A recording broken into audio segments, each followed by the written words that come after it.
Welcome to your custom deep dive. If you work in learning and development, or, L&D, you've probably felt the ground shifting beneath your feet lately. We're seeing this rapid move away from those static online courses, the ones that just kind of gather digital dust. The one and done type. Exactly.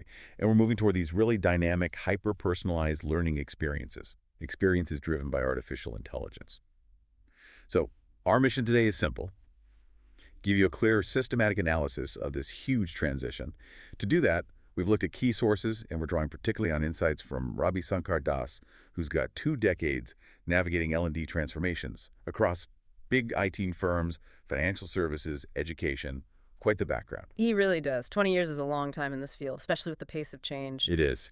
So we're here to unpack the fundamental difference between, let's say, traditional course development and its AI-based counterpart. We want to help you grasp the magnitude of this shift before you start planning your own organization's next digital learning strategy.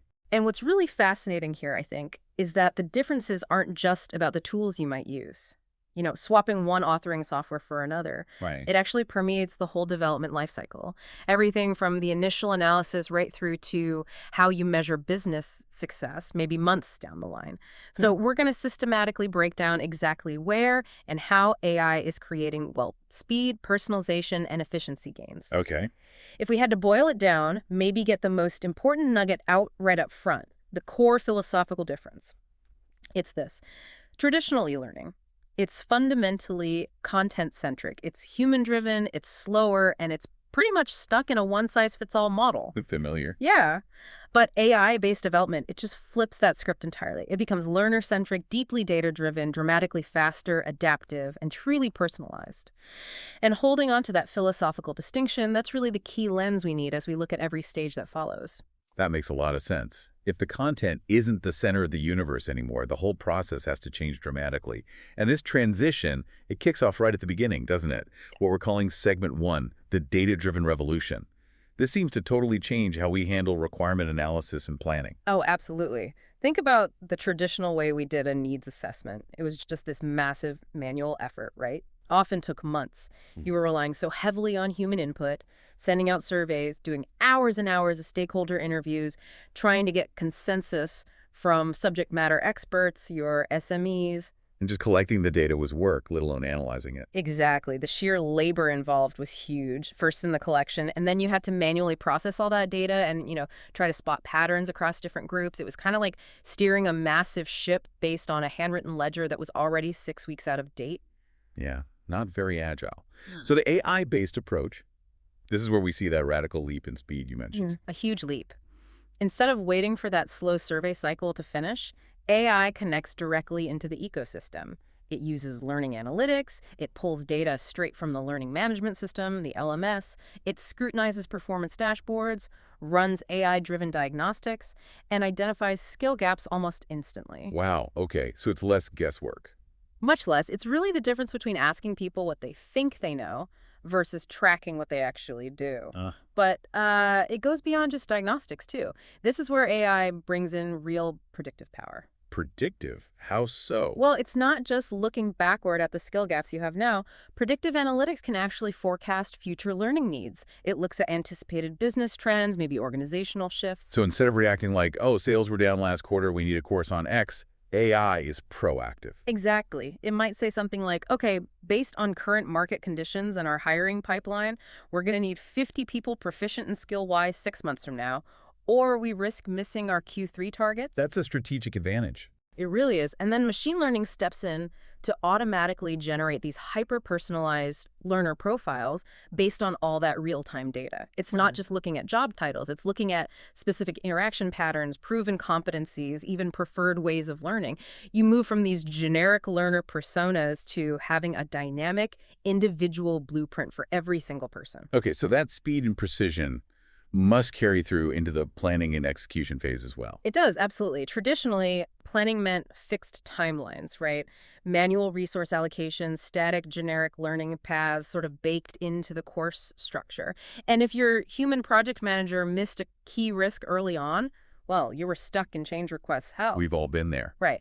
But AI makes planning dynamic. It makes it resilient. You have these AI-powered project management tools, PM tools that optimize schedules. They can auto-adjust timelines based on real-world constraints, like maybe an SME suddenly becomes unavailable. Uh, And they proactively flag high-risk dependencies. So we shift from those fixed learning paths to personalized paths generated dynamically for different groups. The AI handles all that micro-optimization. that sounds like a huge efficiency gain right there. It is. And there's more. The AI can automatically suggest content reuse. How does that work? It intelligently scans your existing asset library, pulling existing videos, articles, documentation, and automatically slots them into new learning paths where they fit. Previously, someone had to manually search for that stuff, check the usage rights, integrate it. Now the AI does the heavy lifting, which, as you can imagine, dramatically speeds up the time to market. Right, less reinvention of the wheel. Precisely. Okay, so if planning shifts from, like you said, manual ledger balancing to this dynamic real-time optimization, this has got to fundamentally change how we actually design and build the courses themselves. Let's dive into that in segment 2. Design and development, the adaptive shift. Yeah, this is where it gets really interesting for the creators. When we talk about traditional instructional design, or ID, we're talking about a manual process, often quite laborious. IDs would manually create these detailed storyboards, specific assessments, learning activities, and they were often rigidly following linear structured models like ADDE. Analysis, design, development, implementation, evaluation. Yep. Or SAM, the successive approximation model. Step by step, very structured. And the key word there really is linear, isn't it? You had to go through Module A, then Module B, then take the assessment, even if you already knew half the content. Exactly, it didn't matter. The AI-based design just completely overhauls that linear experience. The learning is powered by AI engines where the content adapts in real time. It instantaneously shifts based on how the learner is interacting, their performance, maybe even the time of day they're learning. That's true adaptive learning. So what does that look like practically for the development team? Are they still building modules? Well, yes and no. Generative AI can auto-create a lot of the necessary components now.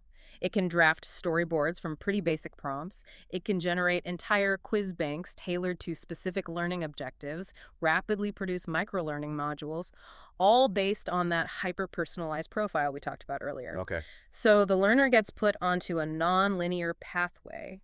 If they ace the pretest on, say, topic X, the system doesn't force them through 3 hours of fixed modules on it. Right, it skips them ahead. Exactly. It might send them straight to some enrichment material or maybe on to the next critical topic they don't know.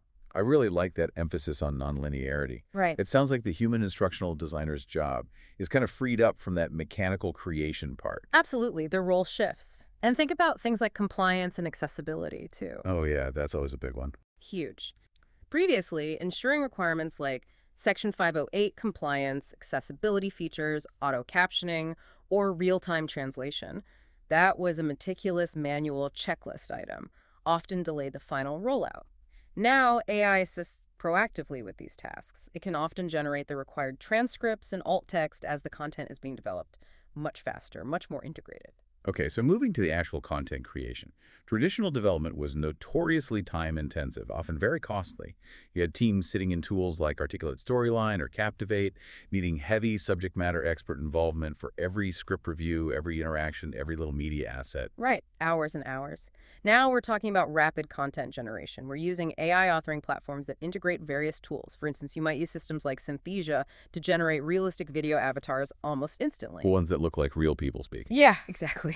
Then you might use large language models like ChatGPT or Copilot to draft comprehensive scripts or knowledge checks. And maybe leverage image generators like Midjourney or DLE for graphics and scenarios. So the role of the SME, the subject matter expert, often highly paid, that fundamentally changes then. They're not bogged down writing the whole course from scratch for weeks. Correct. Their job shifts entirely. It moves from manual creation to validation and refinement.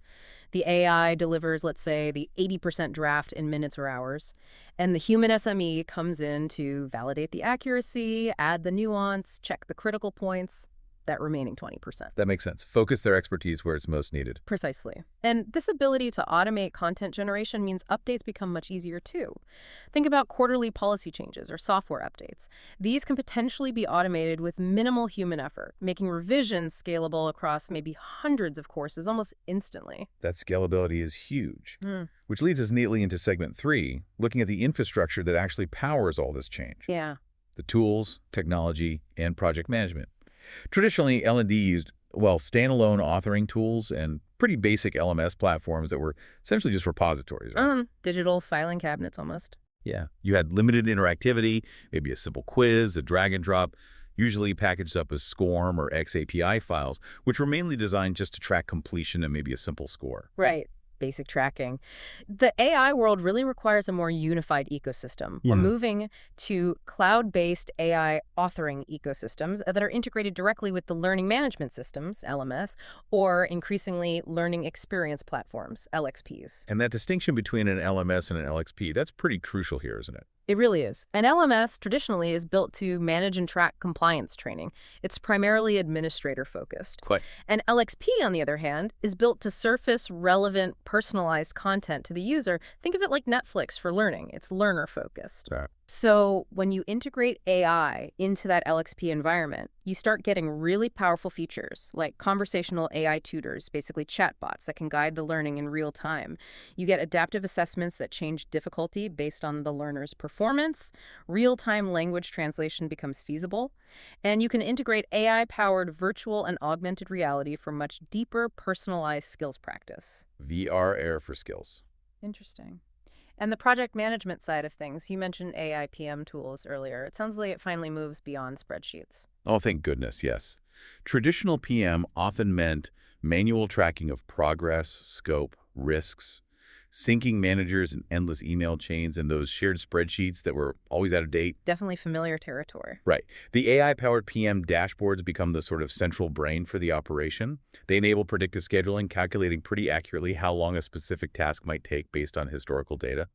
They can handle workload balancing across a team of designers, flagging automated task assignments or risk alerts. Like what kind of alerts? Well, for example, the system might alert you that, hey, if the SME for Module 4 doesn't approve this content by Friday, the planned launch date is now mathematically impossible. Proactive warnings. Exactly. It just boosts efficiency, scalability, and crucially provides real-time decision support that humans, frankly, just can't match at that scale. Okay, so we've planned it, we've built it with these new tools.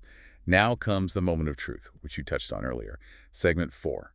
How do we measure effectiveness and actually demonstrate ROI? This feels like maybe the biggest shift for L&D strategists. I think it is. Traditionally, measuring effectiveness relied very heavily on a Kirkpatrick model, right? Levels 1 through 4. Level 1, reaction, did they like the course? Level Okay. 2, learning they passed the test. Level 3, Yeah. behavior change. Did they do anything different on the job? And level 4, results. Did it impact the business?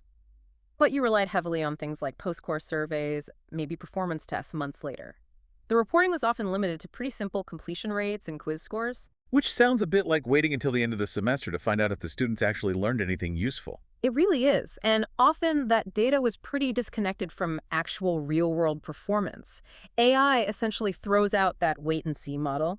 It shifts to real-time, continuous analytics. It tracks these really granular data points that were previously almost invisible to L&D. Like what sort of things? Things like learner engagement levels, maybe emotional sentiment gleaned from text responses or interactions, click patterns, even hesitation time on questions. Okay, pause on that for a second, hesitation time. That's fascinating. Why does knowing how long someone pauses before answering matter more than just whether they got it right or wrong? It matters because it reveals cognitive load and confidence, not just simple recall. Think about it. If a learner answers quickly and correctly, they likely have mastery. If they answer correctly, but only after a long pause or multiple attempts, it suggests they were probably guessing or maybe applying excessive mental effort or struggling. Ah, okay. So the AI sees that stroke. Yes. And it uses that hesitation data, among other things, to dynamically inject remediation, maybe offer a hint or provide support before the learner even formally fails a section or gets frustrated. That's powerful. Proactive support based on subtle cues. Very. And then the predictive analytics come in again, connecting this granular training impact directly to business key performance indicators or KPIs. So we move beyond just asking, did they pass the test, to asking, okay, how did this specific training module actually affect their sales numbers or their average support ticket resolution time or their overall quarterly productivity? A direct line of sight. Precisely. And this obviously changes the costing structure, too. Traditional development usually had a high initial investment because of all the human resource hours, the high labor cost of media production, SME time. Right.